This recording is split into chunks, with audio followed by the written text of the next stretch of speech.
أعوذ بالله من الشيطان الرجيم. بسم الله الرحمن الرحيم. ربنا لا تؤاخذنا إن نسينا أو أخطأنا. ربنا ولا تحمل علينا إصرا كما حملته على الذين من قبلنا. ربنا ولا تحملنا ما لا طاقة لنا به واعف عنا واغفر لنا وارحمنا أنت مولانا فانصرنا على القوم الكافرين. اللهم صل وسلم على محمد. Assalamu alaikum everyone. Thank you very much for coming.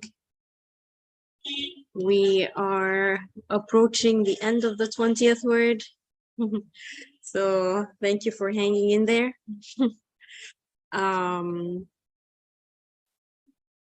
We've really been discussing the purpose of the Quran and the importance of what is mentioned in the Quran.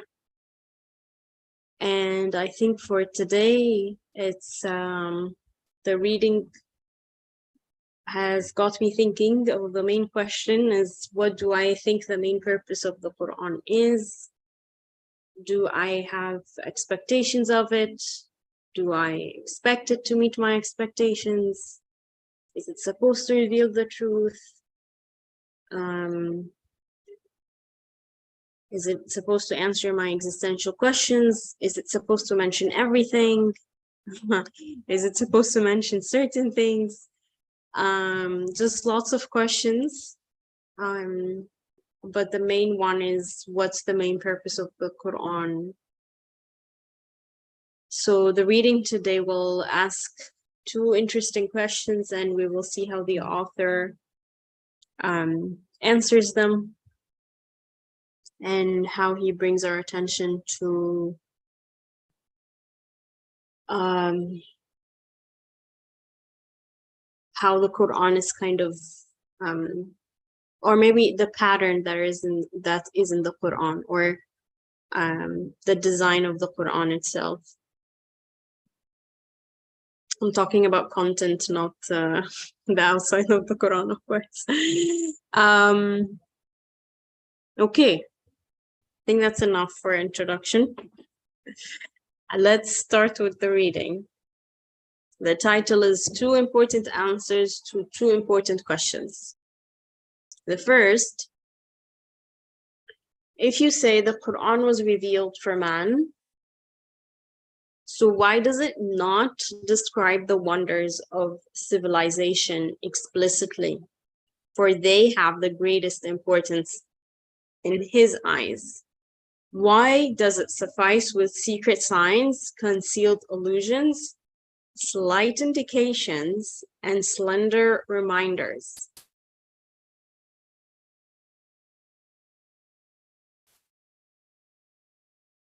Any questions or any answers to the questions?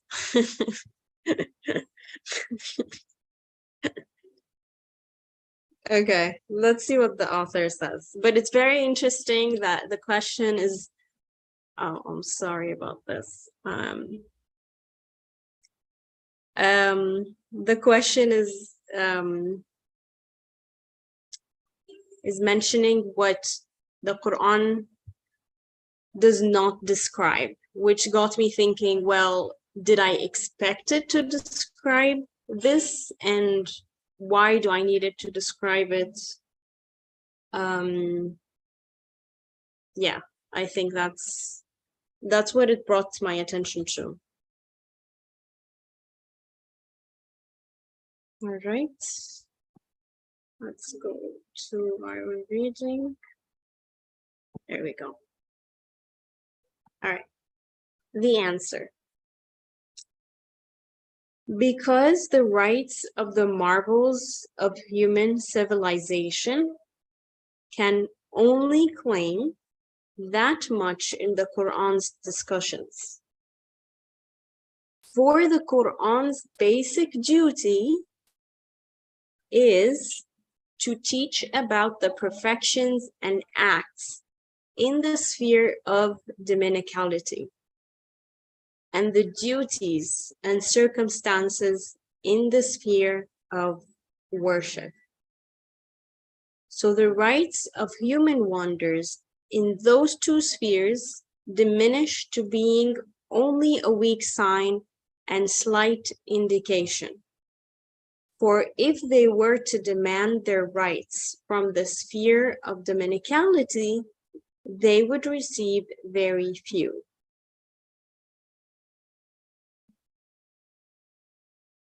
Okay. So far, I like that the author is not arguing the question in itself. Instead, he's bringing my attention to what is the Quran's basic duty. And then he uses this very interesting term, sphere of dominicality and sphere of worship.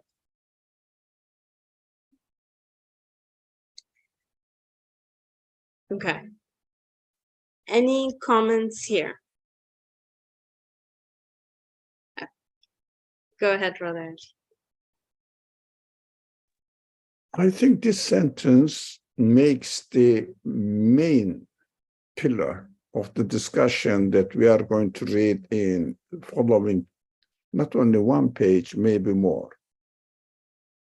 We have to understand the Quran's basic purpose, as you asked from the very beginning of your introduction to the text, is the relationship between these terms need to be discussed, sphere of dominicality and sphere of worship.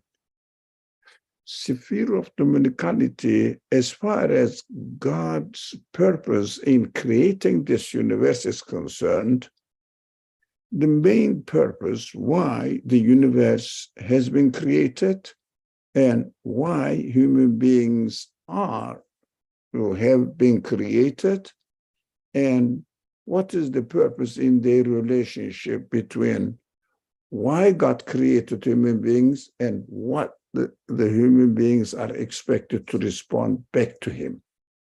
So if we understand this, then the following passage will be easily understood. That is my expectation is.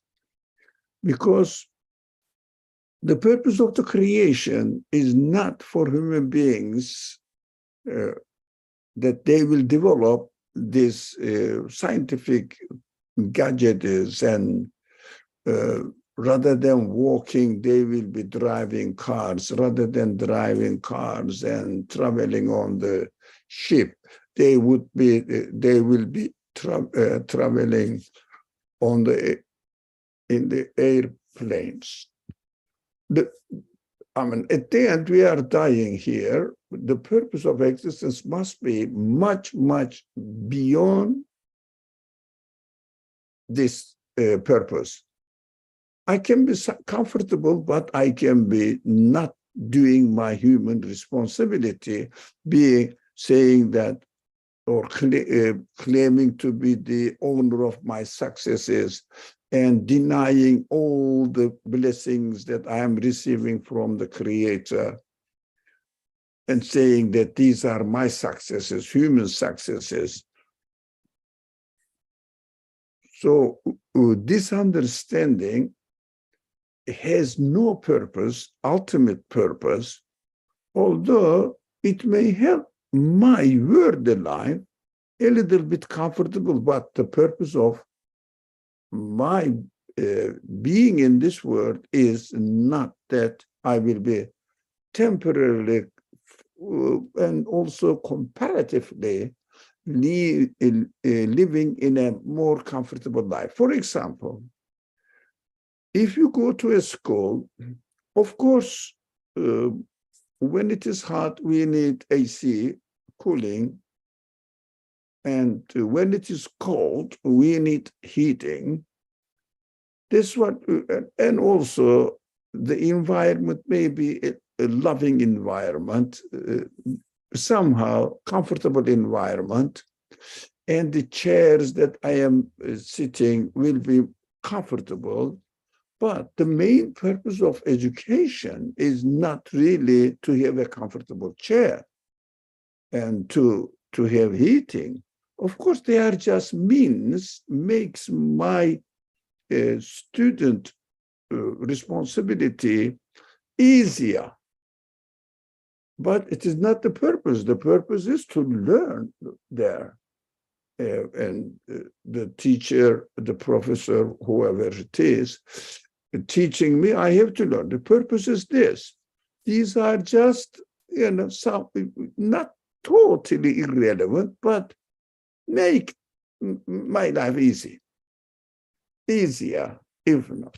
So that is why the Quran doesn't really give information, provide information for human beings to make their worldly life comfortable. But, for example, we will read in the following examples, if the human beings claim that, look, we discovered airplanes, aircrafts.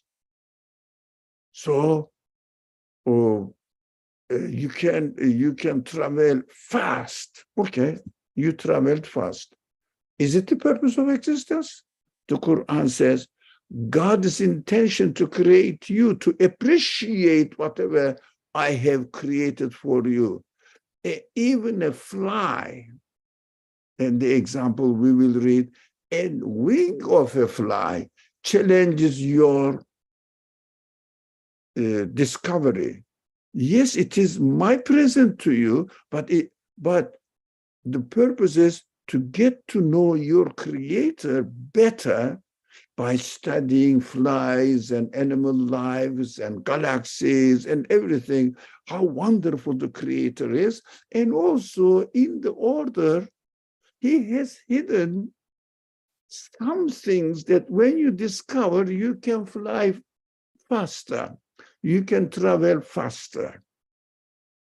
And while you are doing in this investigation, it should not be, this is important point, it should not be the purpose of your investigation that I'm going to make an airplane. No, the ultimate purpose of your investigation, I am going to make research, try to discover how this order works so that I will understand and appreciate if the order has many, many layers of information in it that are waiting to be discovered, but the purpose is in order to appreciate the perfect act of creation.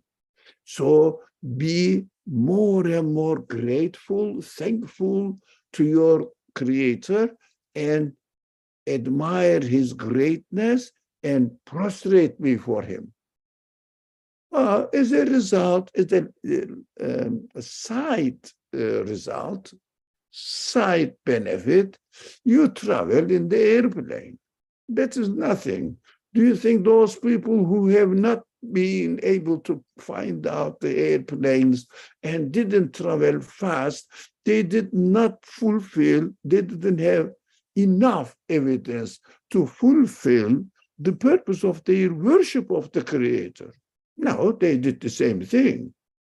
We made a little bit, millionth of, one out of millions, maybe billions, better opportunity now because we know some secrets of the order of the universe that, God has also provided for us these opportunities. Inshallah, if we understand this, we have to keep a balance between understanding that, yes, I have to fulfill my worship. Yes, I have to investigate the universe, but the purpose must be to appreciate how great the Creator is. But while I am doing this, as a result of his mercy, his wisdom, he gives me some opportunities to make my worldly life better. In the example of the school education, if the students are doing well and successful, school administration says, okay, I'm going to provide a better atmosphere for you, and then I will decorate the classroom for you, maybe heating better and cooling better, and maybe giving you some lunch as well. But this is not the purpose. These are just an extra thing, yeah, bonus for human beings. The purpose of existence must be understood, that the sphere of worship where human beings are concerned must be the first purpose, first aim of human beings while we are doing the research. Unfortunately, nowadays, not many people are aware that the technological developments is only a small sign among the millions, trillions of signs of greatness of God. And they don't take even that small sign. They are proud of it. They brag with the discoveries, and they say human beings are great, rather than saying human beings should be a great worshipper of the one who provided this order for them. That is a completely not only different, contradictory world view. So we are in the wrong side as far as our civilizations are concerned. Everybody is running new model of a technological device, but never think of their creator, their provider. They are admiring the scientists who do that.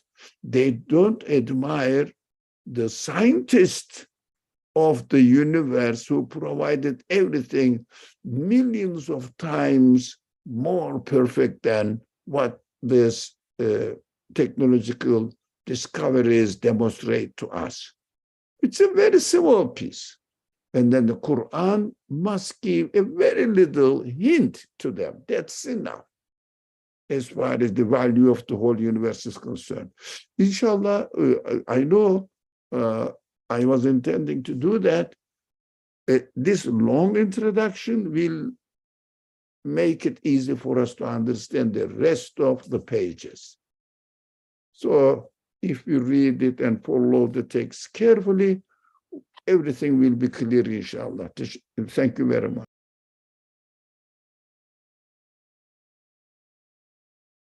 Thank you.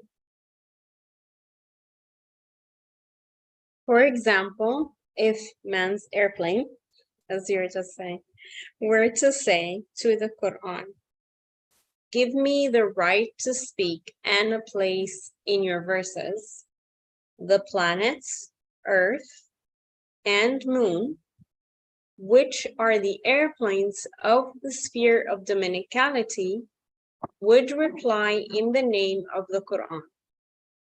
You take a place in relation to your size.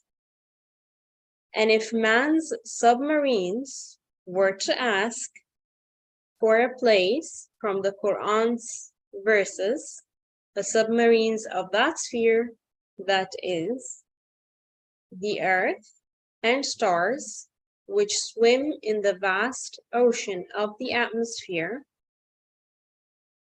and the ether, would say, your place beside us is so small as to be negligible.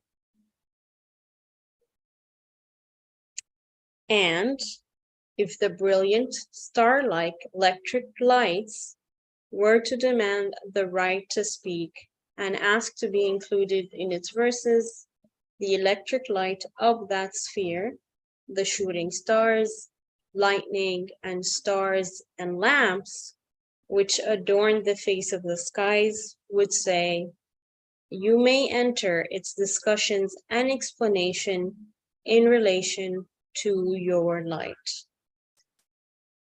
If the wonders of civilization were to demand their rights with a view to the fineness of art and seek a place from its verses, then a single fly would bid them to be silent, saying, "Your rights are not equal to even one of my wings."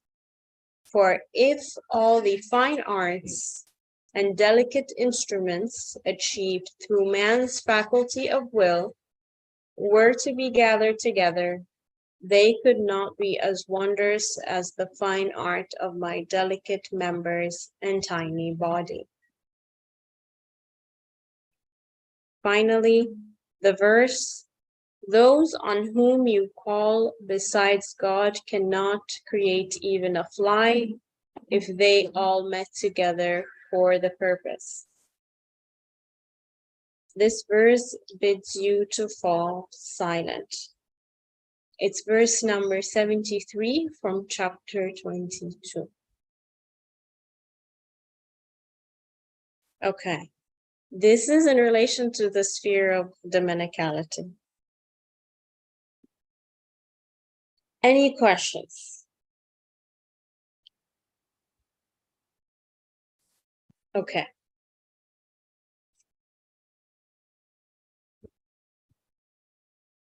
If the marvels of civilizations were to go to the sphere of worship and demand their rights, they would receive a reply like this: "Your relations with us are very few, and you may not easily enter our sphere. For our program is this: the world is a guest house, and as for man, he remains there only a short time. He is a guest with many duties, and in a brief lifetime is charged with preparing all the necessities for eternal life. The most important and essential matters will be offered to you. But most of you see this fleeting world through a veil of heedlessness as an eternal abode, colored and shaped by worldly feelings. So your share of worship, the basis of which is love of the truth and thinking of the hereafter, is very small.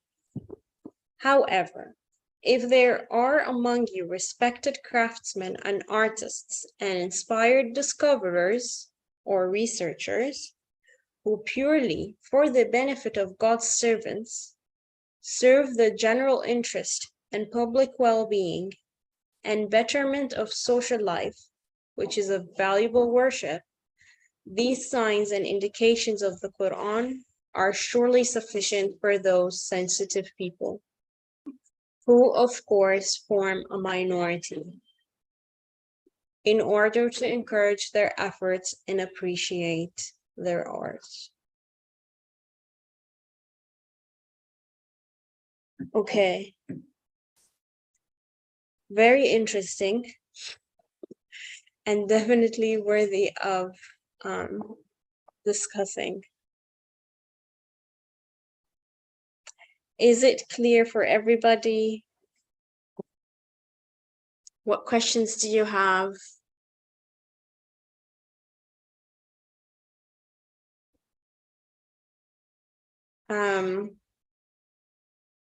I mean, I just, again, like how he's bringing our attention to the idea of the sphere of worship. And then it's almost like a reminder. You're here for a short time. There are essential duties that needs to be done. And I mean, if you think about it, you need to get these duties fast. They need to be very simple and very consistent, and also very sincere. So I just appreciate the emphasis on what's really important.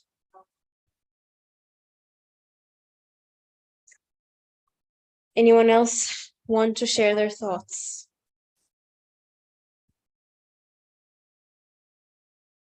Okay.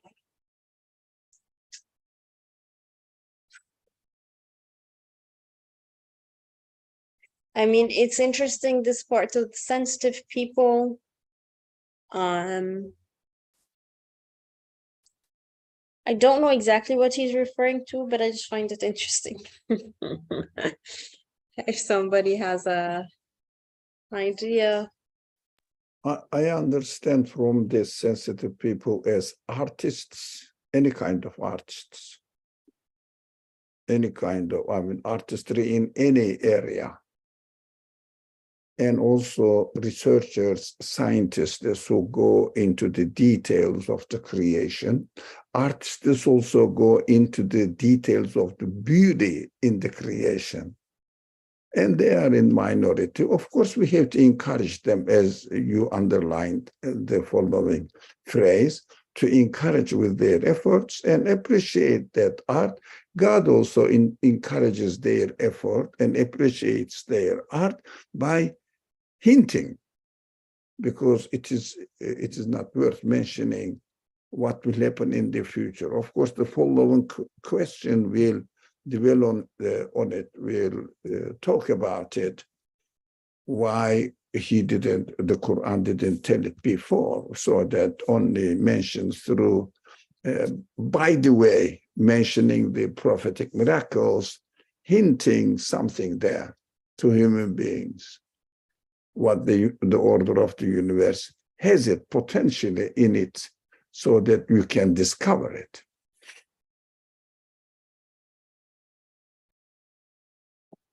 Hey, thank you very much. All right. The answer to the second question. If you say, none of my doubts remain now after these investigations, and I affirm that together with other wonders in the Quran are allusions to and indications of the wonders of modern civilization, indeed to further advancements.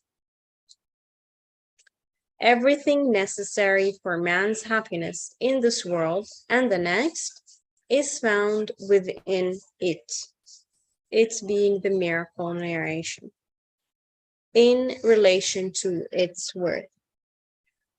But why does the Quran not mention them explicitly, so that the obstinate unbelievers would be compelled to confirm it, and our hearts also would be easy?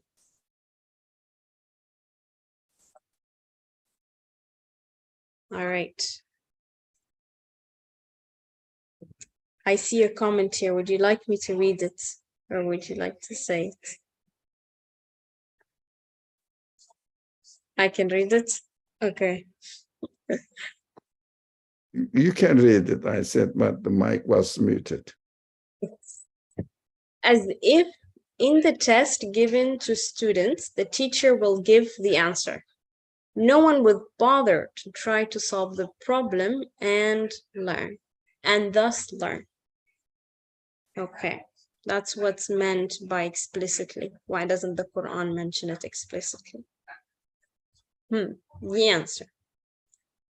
Religion is an examination, a test, proposed by God, so that in the arena of competition, elevated spirits and base spirits may be distinguished from one another.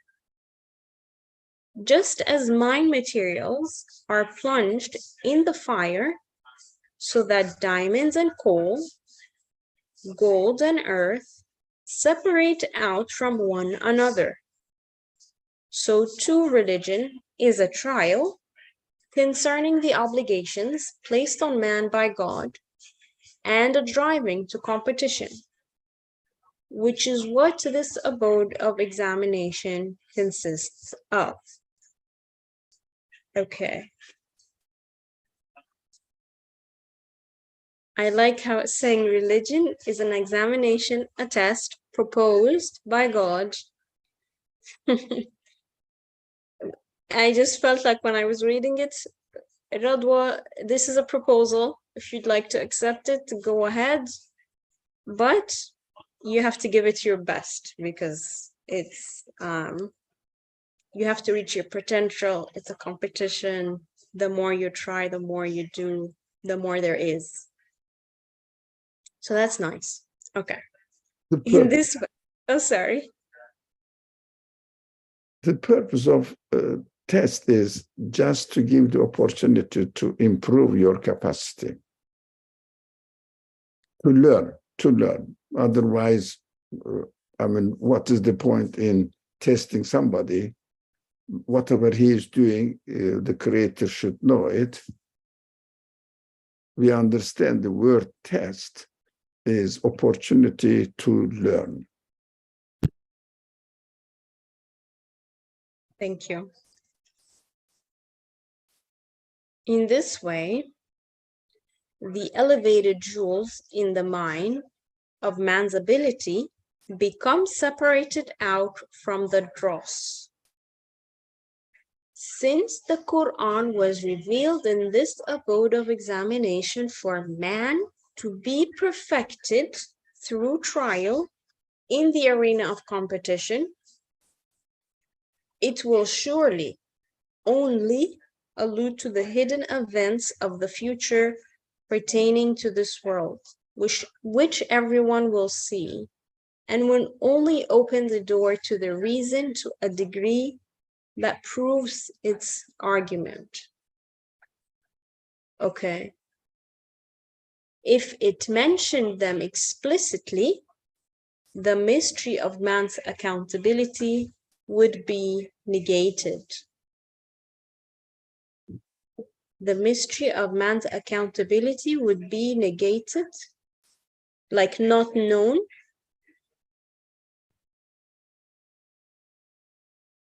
That's a question, if somebody has an answer. Yeah. If it's, okay, if I think so, if it's mentioned them explicitly, the mystery of man's accountability would be negated. Let's see, maybe it becomes more clear. Now, if all students get the best degree, whatever they do, learn, even don't come to class, so the responsibility of being a student will be failing. It means, as you said, as the text says, it will become purposeless. Why am I here? Why am I in the school if I'm not going to learn? Because when I learn, if the teacher gives me the answers, asks me a question and gives me the answer, I don't learn anything. I just copy paste the answer. That's it. So it is harmful, in fact. Not only without any benefit, it is harmful because it makes me feel lazy and it makes me remain as ignorant as I was, which is something harming for me. So we should not expect the Quran explicitly say everything, especially this technological developments, so that people will not bother about searching and realizing how wonderful the creation is. Now, for example, everything is in the universe perfectly demonstrated. People are not admiring them, but when a new model of iPhone comes, they really admire them. But the whole universe is millions of endless time more perfect than the telephone that we have. People don't mention about it. Look at how really negligent we are in this age. That is why some scholars really label this age as the age of ignorance. But as an opposition, as an opposite idea, that the Europe announced itself as, I mean, Europe is Western culture. It means really materialist, secular culture, announced themselves the age of, as to be the age of enlightenment. But some serious Muslim scholars labeled this age as the age of ignorance. One of them wrote a huge book, very, very important. But when I was very young, I read it. I really realized what is going on in the world after reading this book. The title was, of course, I read it when I was young in Turkish. It was The Age of Ignorance. Unfortunately, while we are now immersed in the civilization, everything is admirable technologically, but nothing is admired in creation, how perfect they are. We all know that. We all know that, but we have to be careful not to fall into the same trap.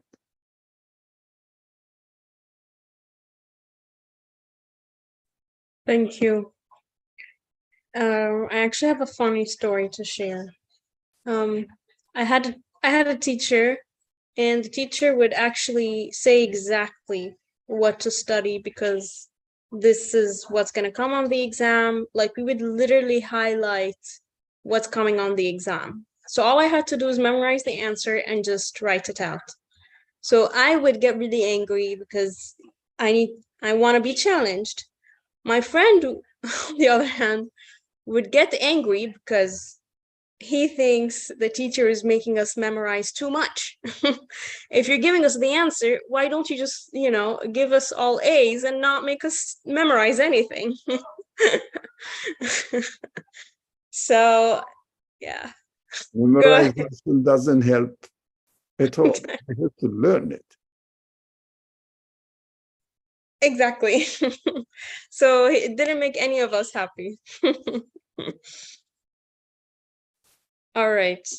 I think I stopped here. All right. Simply, it would be as self-evident as writing, "There is no God but God," clearly in stars of the face of the skies.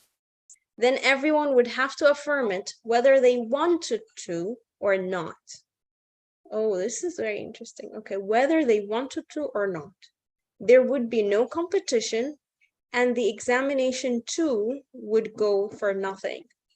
A spirit like coal would remain on the same level of a spirit like diamonds. Wow. I think we had to add one sentence here. Not Okay. only that remain in the same level as a spirit, level of a spirit and diamond, and there will be no competition and examination, but the purpose of competition and purpose of examination is to get education and learn something new so that you will discover how wonderful, how great the creator of this universe is. Otherwise, you saw something in the sky written, La ilaha illallah, there is no God but Allah, God but God with capital G. And then, yeah, that's obvious. I cannot deny it. I cannot reach out to the stars. The creator is declaring himself as the God. And I'm not learning anything. I don't take any notes of the creation, and I don't learn anything. Just like a puppet, it will say like a parrot. Also, in the following paragraphs, we will read. I will repeat the same thing. La ilaha illallah. Why? Why la ilaha illallah? That's what it is written obvious there. That as your teacher gave the answer and just memorize it. So how harmful the teacher was. I mean, it wasn't a teacher. It was just an official get salary from the government. It was a liar. Yes, thank you. In short, the all-wise Quran is wise. It affords everything a position in relation to its value. I highlighted it because I felt like that's the definition of wise in this context. Very interesting. Thus, 1,300 years ago, the Quran saw concealed in the darkness of the future man's hidden fruits and progress, and showed them in a form better than we see and shall see. That means the Quran is the word of one who sees at the same instant all time and all within it. Thus, one flash of the Quran's miraculousness, which shines on the face of the miracles of the prophets.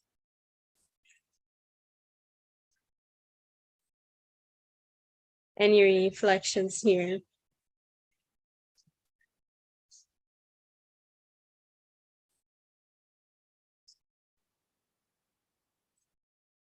Okay, let's read the dua and then move on. O God, grant us understanding of the mysteries of the Quran and success in the service of it at every instant at all times. Now I read this supplication as the mysteries of the Quran, almost like the mysteries of human or the mysteries of me. So that's exact. Glory be unto you. We have no knowledge save that which you have taught us. Indeed, you are all-knowing, all-wise.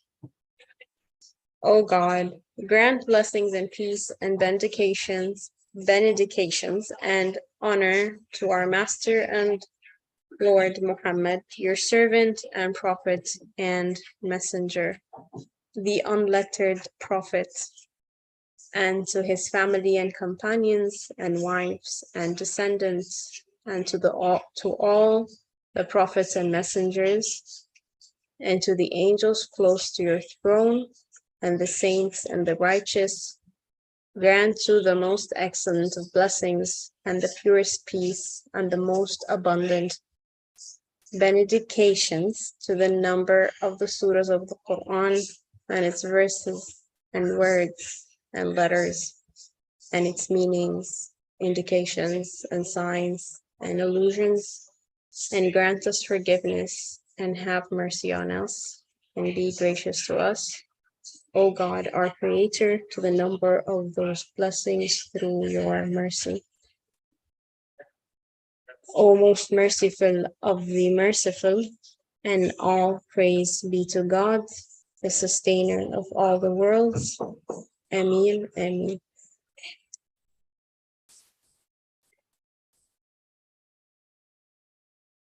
Go ahead, Brother Ed.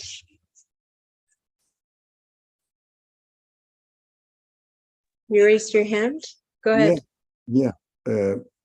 I wondered why the author has been, while he has been speaking about the Quran and the relationship between God as the owner of the sphere of dominicality, it means lordship, ownership of the universe. As the owner of the universe, I would rather say it rather than sphere of dominicality. And the human beings also makes the, or consists of the sphere of worship. So that was understood that the purpose of the creation is this. Quran speaks in this way that we have been reading for 14 weeks, actually, this section. Today is the last section of it that we are session had about this subject. But he changed it somehow, the direction, and he said, edit, in an addition. Grant blessings and peace and benedictions and honor to our Master and Lord Muhammad. Now we have to talk about it since we have some time, because it is important to understand that the prophets, the messengers, are very important in our life in order to communicate with our Creator and benefit from his guiding scripture, or in this particular case that we have been studying, the Quran. So the prophets are, the messengers are extremely important. We have to be very thankful and pray to God for them, because they are not expecting any payment. And their mission is to convey the message and to represent the message in their practical life and set an example, set a sample of the practice of this message. When we study the Quran, we see that the Quran speaks almost only theoretically. Very rarely it gives concrete line, do this, don't do that, physical things that human beings may not find it easy to discover. So gives a very rough outline of the actions. Apart from this, Quran always speaks with many different means of literature. It means figures of speech. It uses analogies, similes, parables, lots of them uses. But how am I going to put it into practice in my life? This is only possible through the messenger's presentation of it and practice of it in their own life. That is why we shouldn't reduce the messengers only to the simple example is postman. Delivering the letter even doesn't know what it includes in it and goes. Of course, we can pay them some 40, 50 cents for their service. That's it. But we receive in them infinite open check from the owner of the creator of the universe. Can we reduce this value of check? This is a simple example, and also really worthless example, but it conveys the message. The value of this check should not be reduced to 50 cents of stamp that paid for the labor of the postman or post office system, post system. We should not do that. We have to understand that this check is worthless, if you like, really, to me, worthless, but some people think that it is worth in and of itself.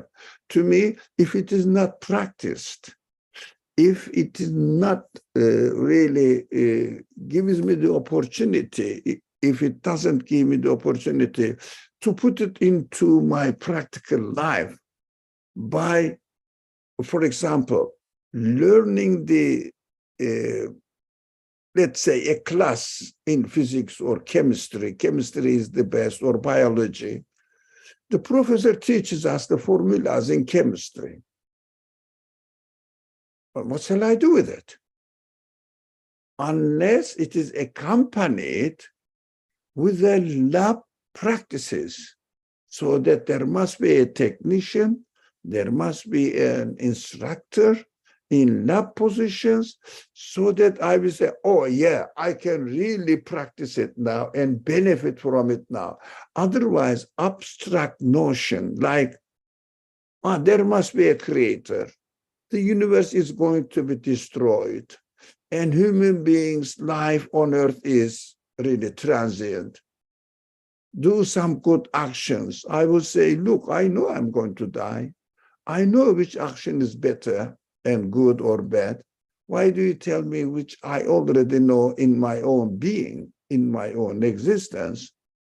And God is great. Yeah, God is the one who created the universe. This universe needs a creator. I understand that. I appreciate it. That's it. My life is as I follow with the civilization where I am living. And be like an ordinary man, but in my mind, the universe is a creator. So what? It becomes pointless. It doesn't have any effect on me. And Quran says this universe is transient. I know everybody is dying and I'm going to die. But what is the point? I don't know. That is how the Creator decided to do that. I cannot help. I have to suffer from the waiting of my death time. So we have to be careful that the prophet is extremely important, and in order to appreciate the importance of the prophet, we should really ask for blessings and benedictions for his honor. So, but is it the only one? No. Why? I'm passing this unlettered prophet. It is one quality of most of the prophets anyway, but to his family as well. Why? And companions as well. Why? Wives as well. And descendants as well. His descendants. What's the point? What is the point? I understand that.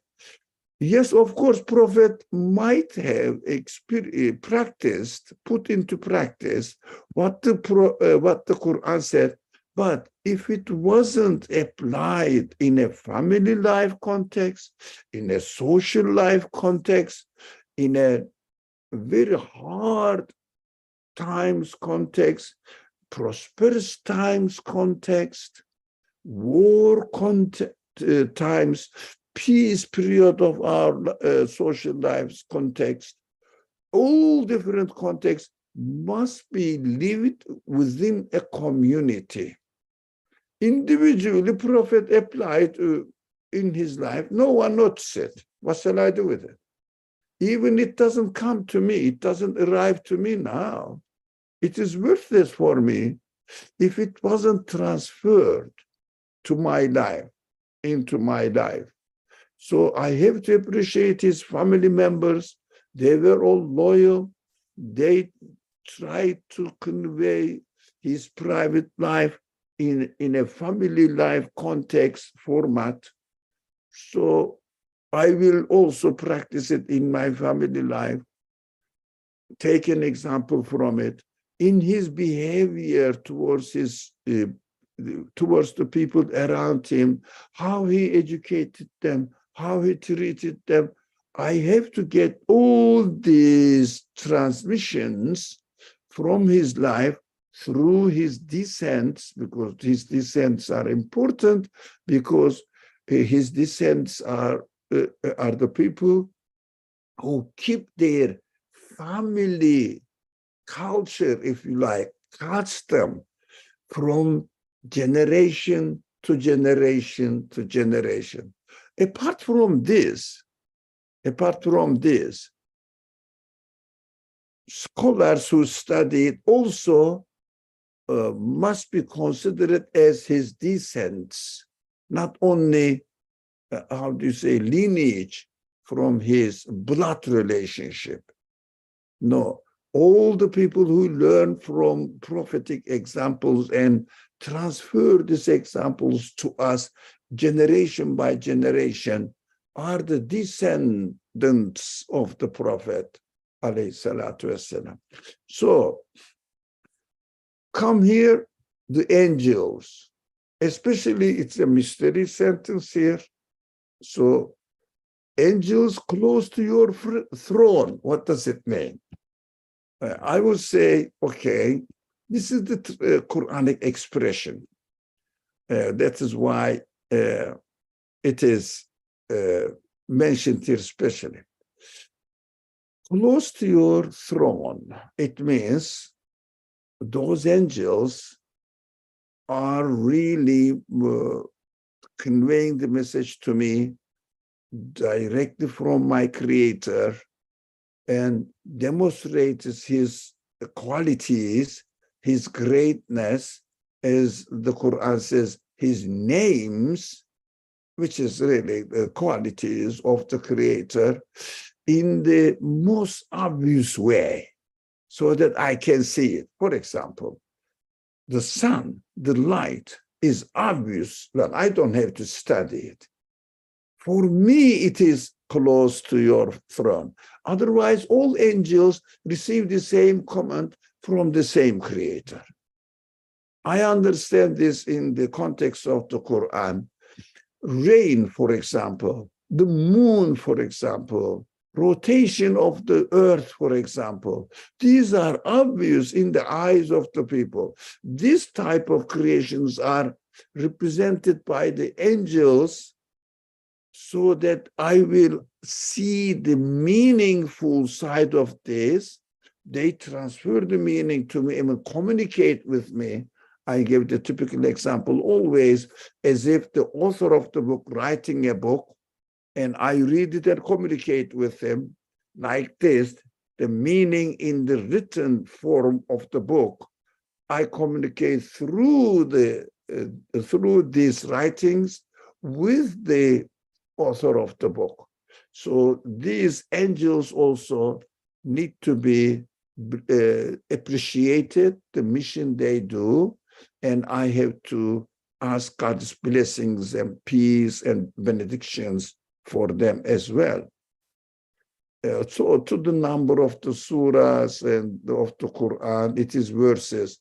Why it specifically mentions this, the number of the surahs of the Quran, and it is verses and words and letters, because each surah, each chapter, each verse of the Quran, each word of the Quran, even if you study the rhetorical quality of the Quran, you will understand each letter, not only word, each letter has a significant role to play in order to disclose the quality of the Creator.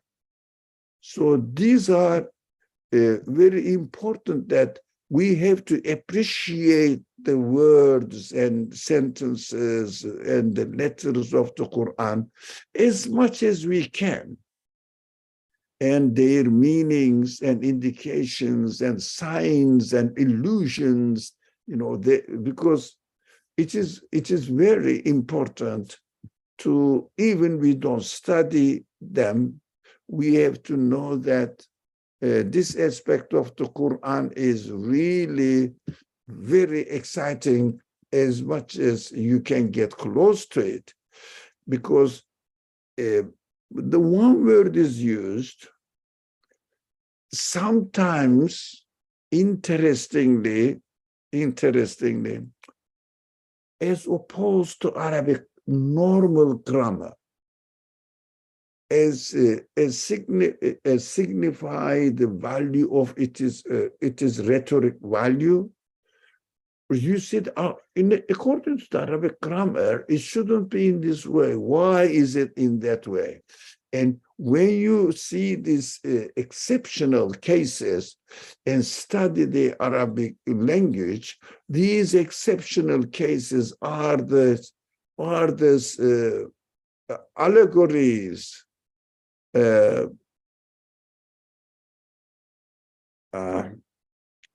other, as you said, illusions, as the text says, illusions, parables, giving some other information or the layer of information there. In order to appreciate this, that is an encouragement for us that, we have to study the Quran and benefit from it as much as possible. So at the end, he says, have mercy on us and be gracious to us. Grant us forgiveness. Oh God, this is really, really a very good way of communicating with God. through asking benediction for the Prophet and his family and his companions and his followers and his descendants, and appreciate the details of the Quran, inshallah. This is the very exciting conclusion presented to us in the form of prayer. And we have to say, the sustainer of all the words, Amen, O most merciful of the merciful, and all praise to be to God, the sustainer of the all words. Amen, Amen, Amen. Alhamdulillahi Rabbil Alameen. Alhamdulillah, inshallah, next week, 21st word. Thank you. Thank you for being patient with me for a long conclusion of the section. Thank you. Thank you very much. Beautiful wrap up. I think we did the dua, so I think we can close here. ولا علم لنا إلا ما علمتنا إنك أنت العليم الحكيم وآخر دعوانا الحمد لله رب العالمين. Assalamu alaikum. Jazakallah khairan.